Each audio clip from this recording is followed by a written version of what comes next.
10 pinakamasikip na village sa kabundukan. Sa isang nayon, ang mga bahay ay magkakadikit at ang mga daan ay makikitid. Kung minsan, ang mga residente ay may matibay na ugnayan at nagtutulungan sa araw-araw na gawain. Dito ay maaari mo ring makita ang magagandang view ng kalikasan. Ngunit paano kaya kinakaya ng mga taga-nayon ang siksikang sitwasyon nila? Kung kaya't sa video na ito ay aalamin natin ang pinaka-crowded na nayon sa mundo. Pero bago tayo magsimula ay baka pwedeng paki-like at subscribe ng video na ito. Malaking tulong at bagay na ito sa aming mga content creators. Maraming salamat po. Kaya naman simulan na natin. Number 1. Guilin, China. Ang Guilin ay isang lungsod sa northeast part ng Guangxi sa China. Kilala ito sa magagandang tanawin ng mga bundok at malinaw na mga ilog. Ang pangalan nitong Guilin ay nangangahulugang kagubatan ng matamis na osmanthus dahil maraming puno ng osmanthus ang tumutubo rito. Maraming turista ang pumupunta dito dahil sa kakaibang anyo ng mga bundok na parang mga haligi na nakatayo sa tabi ng mga ilog. May 4,931,137 katao ang nakatira sa Guilin ayon sa census noong 2020. Bukod dito, ang lungsod ng Guilin ay may lawak na 27,800 square kilometers. Nahahati ito sa 6 na distrito at ilang county. Kabilang sa mga distrito nito ang Xufeng, Xiangshan, Jiekai, Qixing, Yanshan at Linghui. May mga lugar din dito na tirahan ng mga ethnic groups tulad ng Han, Zhuang, Yao at Miao. Dahil dito ay makikita ang iba't ibang kultura at tradisyon sa lugar na ito. Samantala, ang turismo naman ang pangunahing pinagkukunan ng kita ng Guilin. Maraming tao ang pumupunta dito para makita ang mga sikat na lugar tulad ng Elephant Trunk Hill, Reed Flute Cave at ang Lee River. Maliban sa turismo, may mga industriya rin dito tulad ng electronics, engineering at pagpoproseso ng pagkain. Ang agrikultura ay mahalaga rin sa ekonomiya nila. Sikat ang Shatian Pomelo, Tsaa at Cassia Bark na dito nagmumula. Ang kultura naman sa Guilin ay pinaghalong impluwensya ng iba't ibang grupo. Maraming pagkain dito ang maanghang at malasa. Kilala ang Guilin chili sauce na gawa sa sili, bawang at soybeans. Sikat din ang Guilin rice noodles na paboritong almusal ng mga tao dito. Makikita rin sa mga festival at sayaw nila ang kanilang makulay na kultura. Kahit modernized na ang Guilin, ay napanatili nito ang kagandahan ng kalikasan. Ang mga bundok at ilog dito ay napakaganda at kakaiba. Dahil dito ay patuloy itong dinarayo ng mga turista mula sa iba't ibang bansa. Number 2. Namche Bazaar, Nepal. Ang Namche Bazaar ay isang kilalang bayan sa rehiyon ng Khumbu sa northeast Nepal. Nasa taas ito ng 3,340 meters mula sa sea level. Kilala ito bilang sentro ng kalakalan at turismo sa lugar. Ang bayan ay nasa gilid ng burol na parang kalahating bilog, kaya maganda ang tanawin ng mga bundok sa paligid. Sa kanlurang bahagi ng Namche Bazaar ay makikita ang Kongderi na may taas na 6,187 meters. Sa silangan naman ay ang Tamserku na may taas na 6,623 meters. Dahil sa lokasyon nito, ang Namche Bazaar ang karaniwang hintuan ng mga umaakyat sa Mount Everest at iba pang trek sa Himalayas. Dati ang Namche Bazaar ay isang lugar kung saan nagpapalit ang mga tao ng mga produkto. Nagdadala ang mga lokal ng yak, cheese at butter at ipinagpapalit nila ito ng gulay at ibang produkto mula sa mababang bahagi ng lambak. Ngayon ay maraming tindahan dito na nagbebenta ng kagamitan para sa trekking at climbing. Marami ring souvenir at traditional na handicrafts na mabibili sa mga tindahan. Tuwing Sabado ay may malaking pamilihan sa sentro ng bayan. Dito nagtitipon ang mga mangangalakal mula sa iba't ibang lugar. Pati na rin ang mga Tibetan na nagbebenta ng damit, kagamitan at iba pang produkto. Maraming turista ang pumupunta rito para maranasan ang lokal na kultura at makabili ng mga natatanging produkto. Bukod sa pagiging sentro ng kalakalan, ang Namche Bazaar ay mayaman sa kultura. May mga museum dito na nagpapakita ng kasaysayan at kultura ng mga Sherpa, ang pangunahing ethnic group sa lugar. May mga monastery at stupa rin na nagpapakita ng pananampalatayang Budismo ng mga tao dito. Dito natutunan ng mga bisita ang pamumuhay at tradisyon ng mga Sherpa. Gayun din, ang klima rito ay malamig at tuyo tuwing taglamig. Tuwing tag-init naman ay katamtaman ang lamig pero maulan dahil sa monsoon.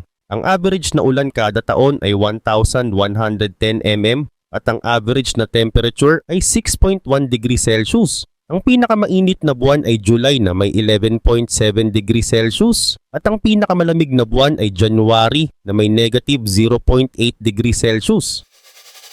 Number 3. Zakopane, Poland. Ang Zakopane ay isang bayan sa timog ng Poland, nasa paanan ng Tatra Mountains at malapit sa hangganan ng Slovakia. Ito ang pinakamataas na bayan sa Poland na may taas na 750 hanggang 1,100 meters mula sa dagat.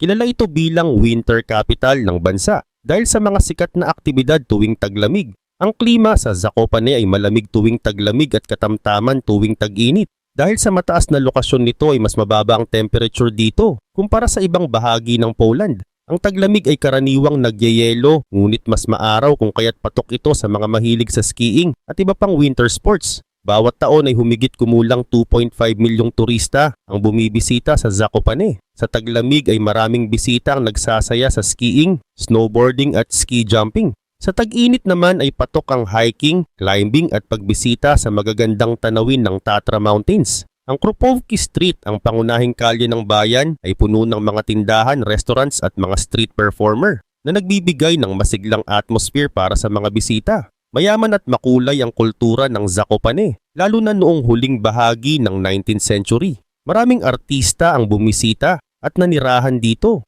partikular noong panahon ng Young Poland Movement. Sa ngayon ay maraming museum at gallery ang matatagpuan sa bayan tulad ng Tatra Museum, Museum of Zakopane Style sa Villa Koliba at Karol Szymanowski Museum sa Villa Atma. Gayun din, may iba't ibang ski resort sa Zakopane na angkop para sa iba't ibang antas ng kasanayan. Kabilang dito ang Kasprowy Wierch para sa mga bihasang skier at Gubawovka para sa mga baguhan. Mayroon ding mga modern facilities tulad ng ski lifts at cable cars na nagpapadali sa pag-akyat sa mga bundok. Bukod sa mga winter activities, kilala rin ang Zakopane sa natatanging arkitektura nito, partikular ang Zakopane style na binuo ni Stanisław Witkiewicz. Ito ay kombinasyon ng tradisyonal na goral architecture at mga elemento ng Art Nouveau na makikita sa maraming gusali sa bayan. Karagdagan pa, ipinagdiriwang ang local culture sa iba't ibang festival at kaganapan sa buong taon. Ang bayan ay tahanan ng tradisyonal na musika, sayaw at sining ng mga goral, ang mga katutubong tao sa rehiyon. Number 4. Leh, India. Ang Leh ay isang lungsod sa hilagang bahagi ng India na matatagpuan sa Ladakh. Ito ang pinakamalaking lungsod sa lugar na ito at isa sa dalawang kabisera ng Ladakh. Nasa taas ito ng 3,520 meters mula sa sea level at napapalibutan ng matataas na bundok ng Ladakh Range na bahagi ng Karakoram Range. Dahil nasa kabundukan ay kilala ang Leh bilang isa sa pinakamataong lugar sa mga bundok. Ayon sa census noong 2011, ang populasyon ng Leh ay umabot sa 30,870 katao. Mas marami ang bilang ng lalaki na 21,669 kaysa sa 9,201 na babae. Nahahati ang lungsod sa 21 na bahagi o wards. Mataas ang antas ng edukasyon dito na may literacy rate na 90.29%, mas mataas kesa sa pambansang average ng India na 67.16%. Bukod dito ang Leh ay mayaman sa kasaysayan at kultura. Noong 10th century ay naging bahagi ito ng kaharian ng Ladakh na itinatag ni Skit Ildenemagom, isang hari mula sa Tibet. Pero noong 17th century, sa pamumuno ni Haring Singye Namgyal ay naging mahalagang lugar ng kalakalan at kultura ang Leh. Ipinatayo niya ang Leh Palace, isang makasaysayang gusali na may 9 na palapag. Ito ang naging tahanan ng kanyang pamilya hanggang noong 1830s. Ngayon ang Leh ay kilalang destinasyon ng mga turista at adventurer. Maraming pumupunta dito dahil sa magagandang tanawin at kakaibang karanasan sa bundok. Dito nagsisimula ang mga ekspedisyon patungo sa iba't ibang bahagi ng Ladakh tulad ng pag-akyat sa Stok Kangri at ang paglalakbay sa nagyayelong ilog Zanskar tuwing taglamig na tinatawag na Chadar Trek. Maraming turista ang naaakit sa natatanging kalikasan at kultura ng Leh. Samantala, ang ekonomiya naman ng Leh ay umaasa sa turismo at mga aktibidad na may kinalaman sa militar. Dahil malapit ito sa mga hangganan ng Pakistan at China ay maraming sundalo sa lugar. Kilala rin ng Leh sa mga man-made products tulad ng mga alahas na gawa sa pilak at mga handicraft na gawa sa lana. Paborito itong pasalubong ng mga turista na bumibisita sa lugar. Ang klima naman sa Leh ay tuyo at napakababa ng ulan. Sa loob ng isang taon ay umaabot lamang sa 103 mm ang ulan dito. Tuwing tag-init ay umaabot ang init hanggang 25 degrees Celsius. Sa taglamig naman ay bumababa ang temperature hanggang negative 20 degrees Celsius. Number 5, Civita di Bagnoregio, Italy. Ang Civita di Bagnoregio ay isang maliit na nayon sa Lazio, Italia. Nasa tuktok ito ng isang mataas na bato na gawa sa volcanic soil. Ang taas nito ay 443 meters mula sa dagat. Dahil sa patuloy na pagguho ng lupa ay tinatawag itong ang lungsod na namamatay.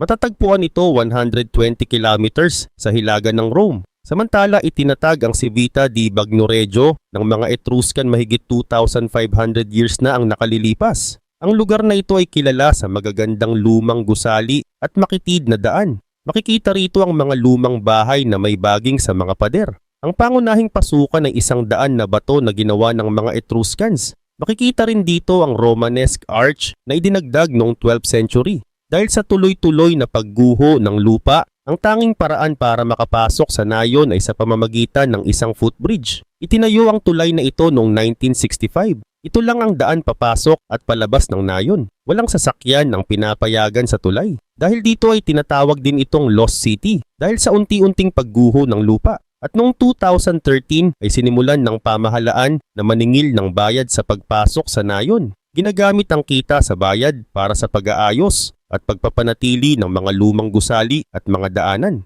Dahil dito ay natanggal ang buwis sa mga residente ng Civita di Bagnoregio at sa kalapit na bayan ng Bagnoregio. Dagdag pa rito, noong 2019 ay halos 1 milyong turista ang bumisita dito. Pero nagdulot ito ng problema sa over-tourism o sobrang dami ng turista. Mahirap panatilihin ang balanse sa pangangalaga sa kalikasan at sa pangangailangan ng turismo. Subalit ang patuloy na pagguho ng lupa ang pinakamalaking problema ng Civita di Bagnoregio. Upang mapigilan ito ay pinag-aaralan ang paggamit ng mga bakal na suporta para palakasin ang pundasyon ng bato. Number 6, Gimmelwald, Switzerland. Ang Gimmelwald ay isang maliit na nayon sa Bernese Oberland sa Switzerland.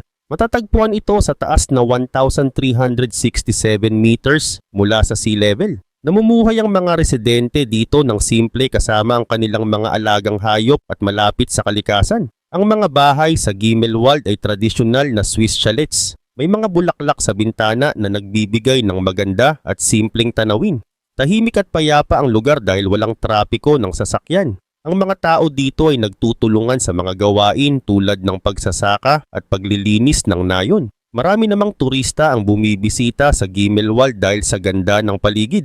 Naakit ang mga hiker at nature lovers sa tanawin dito. Dahil sa dami ng bisita ay nagiging masikip lalo na tuwing bakasyon. Makitid ang mga daan at maliliit ang espasyo sa pagitan ng mga bahay kaya tila siksikan kapag maraming tao. May tinatayang 40 hanggang 50 na bahay lamang sa buong nayon kaya hindi talaga maluwag ang lugar. Ang pangunahing hanap buhay sa Gimmelwald ay pagsasaka at turismo. Maraming magsasaka ang nag-aalaga ng baka at gumagawa ng keso at karne. Ang mga produktong ito ay binebenta sa mga turista. Walang malalaking tindahan o restaurants dito kaya payak pa rin ang pamumuhay. May isang tindahan na tinatawag na honesty shop kung saan ang mga mamimili ay nag-iiwan ng bayad sa kahon ng walang bantay. Ipinapakita nito ang mataas na tiwala ng mga tao sa isa't isa. Kaugnay pa nito, ang Gimmelwald ay isang car-free village. Walang sasakyan dito kaya kailangang maglakad o sumakay sa cable car mula sa Stechelberg o Muren. Dahil walang sasakyan ay napakatahimik at malinis ang hangin. Ang mga daan ay makitid at dikit-dikit ang mga bahay. Nagiging masikip ang mga daanan kapag maraming turista. Noong 2019 ay binili ng mga residente ang dating gusali ng paaralan upang gawing community center. Layunin nitong mapanatili ang buhay sa komunidad at maiwasan ang pag-alis ng mga tao sa nayon.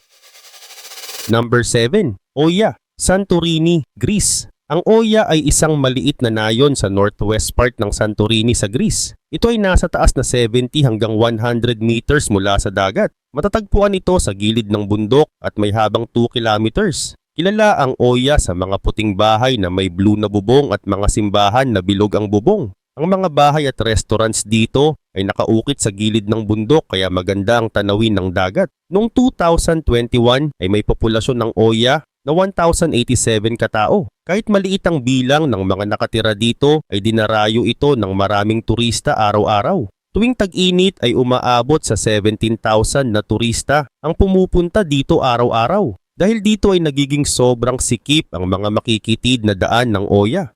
Ang mga daan dito ay hindi malapad at ginawa para sa mga naglalakad lamang. Dahil sa dami ng tao ay mabilis itong napupuno.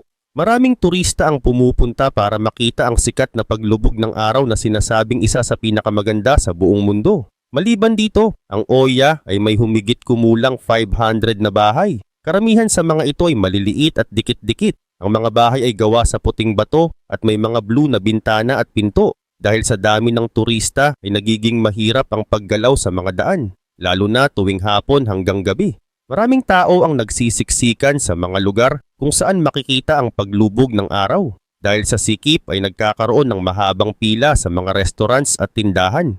Ngunit ang sobrang dami ng turista ay nagdulot ng problema sa mga nakatira sa Oya. Tumaas ang presyo ng mga bilihin at upa sa mga bahay. Maraming lokal ang nahihirapan makahanap ng abot-kayang tirahan dahil mas pinipili ng mga may-ari na paupahan ang kanilang mga bahay sa mga turista sa mas mataas na presyo. Dahil dito ay marami sa mga lokal ang napipilitang lumipat sa ibang lugar para makaiwas sa mataas na gastusin. Para mabawasan ang sikip sa Oya ay nagpasya ang local government na limitahan ang bilang ng mga bisita sa 8,000 kada araw. Layunin nitong bawasan ang sobrang dami ng tao at mapanatili ang kaayusan sa nayon. Gusto nilang mapangalagaan ang kagandahan ng Oya at mapanatili ang maginhawang pamumuhay ng mga nakatira dito. Number 8. Chamonix, France. Ang Chamonix Mont Blanc o Chamonix ay isang maliit na bayan sa Haute-Savoie sa Southeast France. Nasa paanan ito ng Mont Blanc, ang pinakamataas na bundok sa Western Europe. Dahil dito ay dinarayo ito ng maraming turista, lalo na ang mga mahilig sa bundok at skiing. Sikat ang Chamonix bilang isa sa pinakamatandang ski resort sa buong mundo, kaya taon-taon ay dagsa ang mga bisita mula sa iba't ibang bansa. Noong niyang 1999 ay may 9,830 katao ang nakatira sa Chamonix. Pero dahil maraming may-ari ng pangalawang bahay at mga nangungupahan ay umaabot ang populasyon nito sa 13,000. Kapag panahon ng turismo ay dumarami ang mga seasonal workers na nagtatrabaho sa mga hotel, restaurants at ski resorts. Sa ganitong panahon ay umaabot sa 20,000 ang populasyon ng bayan. Tuwing peak season, lalo na sa taglamig at tag-init ay umaabot ang bilang ng tao sa 100,000 sa isang araw. Sa ibang araw naman ay umaabot pa ito sa 130,000. Dahil dito ay nagiging sobrang sikip sa Chamonix lalo na sa mga kalsada at pampublikong lugar. Samantala maraming bahay at tirahan sa Chamonix para sa mga residente at turista. Noong 2023 ay may 3,500 na paupahang bahay sa buong bayan. Dahil sa dami ng mga paupahang tirahan ay nagpatupad ng mga bagong patakaran ang lokal na pamahalaan. Gusto nilang limitahan ang bilang ng mga paupahang bahay para hindi masyadong masikip at mapanatili ang balanse sa pagitan ng mga residente at turista. Simula May 2025 ay papayagan lang ang bawat tao na magpaupa ng isang bahay sa Chamonix Mont Blanc at Les Auges. Sa Cerbos naman ay pwedeng magpaupa ng 2 bahay bawat tao. Ginawa ang patakarang ito para matulungan ang mga lokal na makahanap ng murang tirahan, lalo na ang mga seasonal workers na nagtatrabaho tuwing panahon ng turismo. Bukod sa dami ng tao, nagiging masikip din ang Chamonix dahil sa kakulangan ng espasyo para sa bagong mga bahay. Napapalibutan ng bayan ng matataas na bundok kaya limitado ang lupang pwedeng tayuan ng mga bagong gusali. Dahil dito ay mataas ang demand sa pabahay lalo na tuwing peak season. Kapag sabay-sabay na dumarating ang mga turista at seasonal workers ay nagiging masikip ang buong bayan. Number 9. Lech, Austria. Ang Lech ay isang maliit na nayon sa Vorarlberg, Austria. Matatagpuan ito sa tabi ng Lech River. Noong 2018 ay mayroong 1,568 katao ang nakatira dito. Sa kabila ng maliit na populasyon ay kilala ang Lech bilang sikat na lugar para sa mga mahilig sa ski. Maraming turista ang pumupunta dito lalo na tuwing taglamig. Dahil dito ay nagiging masikip ang lugar kahit maliit lamang ang nayon. Ang Lech ay may permanenteng populasyon na halos 1,500 katao lamang. Ngunit sa dami ng mga bisitang turista ay nagiging masikip ito lalo na kapag peak season. Maraming turista ang pumupunta dahil sa magagandang ski slopes at mga modern facilities sa paligid. Sa kabila ng pagiging maliit ay kilala ang Lech sa pagkakaroon ng magagandang restaurants na kinikilala sa buong mundo. Samantala may halo ang Lech ng mga tradisyonal na farmhouse, boutique, art gallery at modern hotel. Dahil sa dami ng turista ay nagiging masikip ang mga kalsada at pasyalan. Bagaman maliit ay napapanatili ng Lech ang tradisyonal na itsura ng nayon. Maingat ang pagpaplano ng mga gusali rito upang mapanatili ang simpleng kagandahan ng lugar. Medyo mahirap puntahan ng Lech kapag masama ang panahon, lalo na kapag may mabigat na pag-ulan ng nyebe. Pero ang pagiging hiwalay nito ang nagbibigay ng kakaibang ganda sa Lech. Maraming tao ang naaakit sa tahimik at malamig na kapaligiran ng kabundukan. Pero sa kabila ng pagiging modern destination, simple at traditional pa rin ang kinalabasan nito. Hindi naman malinaw kung ilan ang eksaktong bilang ng mga bahay sa Lech, pero dahil sa dami ng hotel at restaurants ay nagiging masikip ang lugar lalo na kapag maraming turista. Ang dami ng bisita kumpara sa kaunting permanenteng residente ang dahilan ng kasikipan dito, lalo na sa mga pangunahing daanan at lugar ng pasyalan. Number 10. Pala, Pakistan. Ang Palya ay isang bayan sa Punjab, Pakistan. Matatagpuan ito sa pagitan ng Mandi Bahauddin at Gujarat. Mga 23 kilometers ang layo nito mula sa Mandi Bahauddin at 50 kilometers naman mula sa Gujarat. Nasa taas ito na 672 feet mula sa dagat.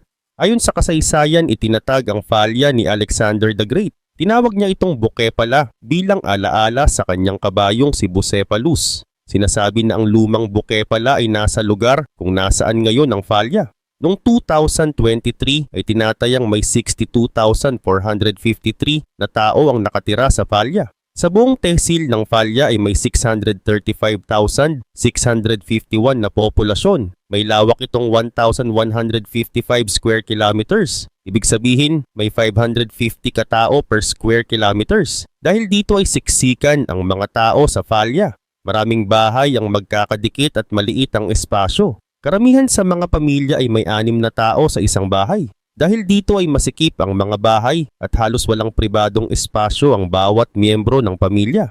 Samantala, ang kabuhayan naman ng mga tao sa Palya ay pagsasaka. Dahil mataba ang lupa at maganda ang klima ay nagtatanim sila ng wheat, palay, sugarcane at corn. Marami rin ang may maliliit na tindahan o negosyo sa kanilang komunidad. Ang iba naman ay nagtatrabaho bilang manggagawa o driver sa mga bayan na malapit sa Palya. Dahil marami ang umaasa sa pagsasaka, ang kita ng karamihan ay hindi kalakihan, kaya madalas nakapos sa pera ang mga tao. Ang wika naman ng mga tao sa Palya ay Punjabi. Karamihan sa kanila ay Muslim, pero may ilang Kristiyano rin sa komunidad. Malapit ang kanilang kultura sa tradisyon ng Punjab, kaya makikita ang mga makukulay na pagdiriwang at musika sa kanilang pang-araw-araw na buhay. Mahalaga sa kanila ang kanilang kultura at tradisyon. Kaya mahigpit nilang sinusunod ang mga kaugalian sa kasal, pista at iba pang okasyon. Pagdating naman sa kalusugan, may ospital na tinatawag na Tehsil Headquarters Hospital sa Palya. Dito nagpupunta ang mga tao kapag may sakit o kailangan ng medikal na tulong. May ilang private clinic rin sa iba't ibang lugar. Pero dahil sa dami ng tao ay hindi sapat ang mga doktor at kagamitan sa mga ospital.